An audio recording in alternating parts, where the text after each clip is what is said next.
Okay, well, I figure, I have around 40 subscribers. It might be a good idea to come out with consistent content. So today, I'm going to be talking about the top 5 things I dislike about the Aerial Rider X class.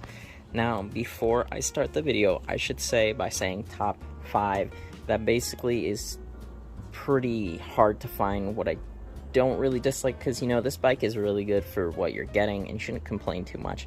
But I'm going to list the top 5 things that I don't like about the X class, starting now. This goes in no particular order, so I'm going to start with one of my big gripes about it, and that's the brake. The brake is a single piston Tektro hydraulic disc brake, which it's nice that it's hydraulic, but since it is a single piston, which means that it doesn't have a lot of force pushing down onto that brake disc, which means that you're going to not have as much braking power as you really should for something this heavy that goes as fast as this bike is. And I think that it's not really too big of a problem if you get really nice brake pads, like you get some Shimano or you get some Trek brake pads. But I think still, I would pay the extra, $50 or $100 just to get a dual piston brake on both the wheels. But the brakes function just fine as it is. That's just really kind of something that I wish was added onto the bike from the start. So there's not too many things to dislike about the bike, but the next thing that I can say is definitely going to be the position of the handlebars. Now, I lowered mine, but I know for a lot of people, how low the handlebars are is kind of a difficult thing. So the handlebars that come on the bike are still pretty low themselves, and many people get risers or they get additional like little lifters on the handles, and I think for a lot of people that's going to be necessary. For me, I purposefully lowered it in terms of speed.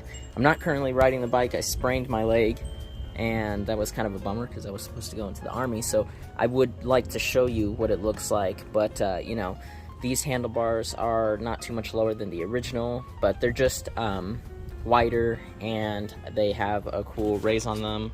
But yeah, definitely the angle of the bike and the angles is one gripe that I'd have.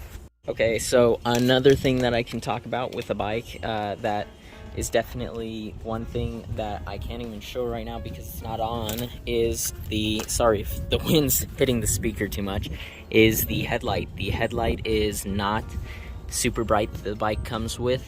It's kind of actually aggravating because when you get the headlight, it looks cool and the headlight's super awesome, but I just wish that it showed it in a circle instead of a flat.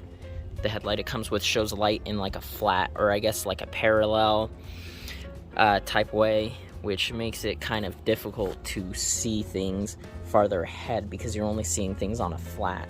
So you have to replace the headlight after all, and that's kind of a bummer. Okay, so the neighbor's audio came up and there was cars and stuff. So another thing I wanted to add is the drivetrain, which is pretty common with the e-bikes, is to not have the proper gearing. So they add a too small front sprocket to a too small rear cassette, and you just end up hamster pedaling once you get to a certain speed, and it's just kind of a bummer overall. Because it's not really too fun to hamster pedal at top speed because it doesn't feel super comfortable. You're just kind of moving your legs, and I guess if you want to work out and do that, that's fine, but why is there a cassette there? I could just switch to a different gear if I want that. I think all companies should add a bigger front sprocket, and this is a pretty common problem. I mean, with every single bike, apparently this is just a problem. You just end up hamster pedaling at a certain speed. And so my final real gripe about the bike is just the comfortability. And the bike is pretty nice, but the comfortability is definitely lacking. So by that I mean the seat is super firm and it's super stiff.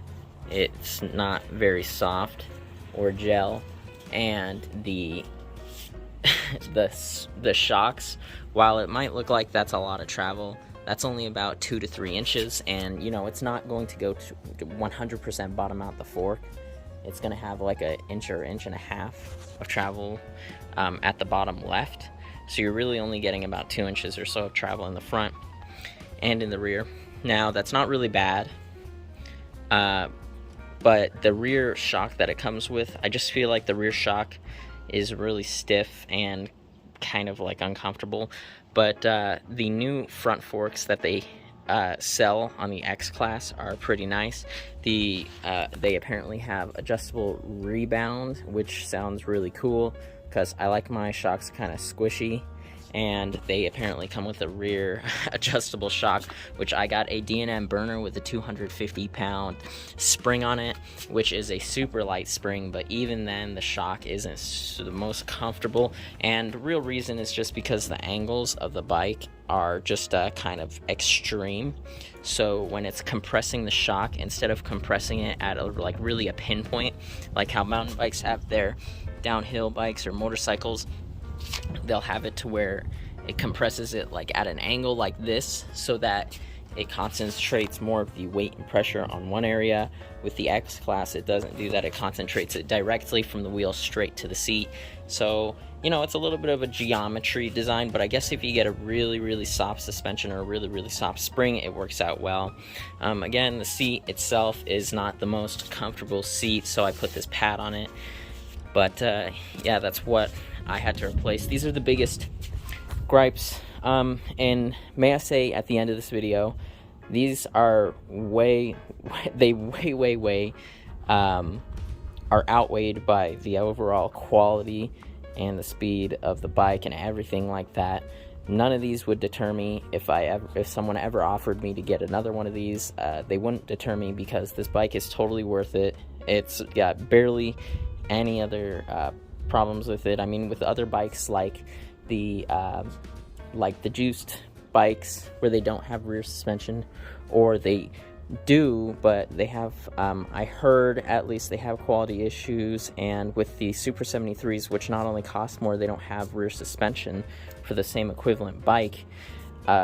This bike is definitely worth it. Those points that I made are just irrelevant when it comes to the overall quality and price of this bike. Okay, so if you liked the video, please like and subscribe, and comment any questions or notifications down below. Thank you for watching.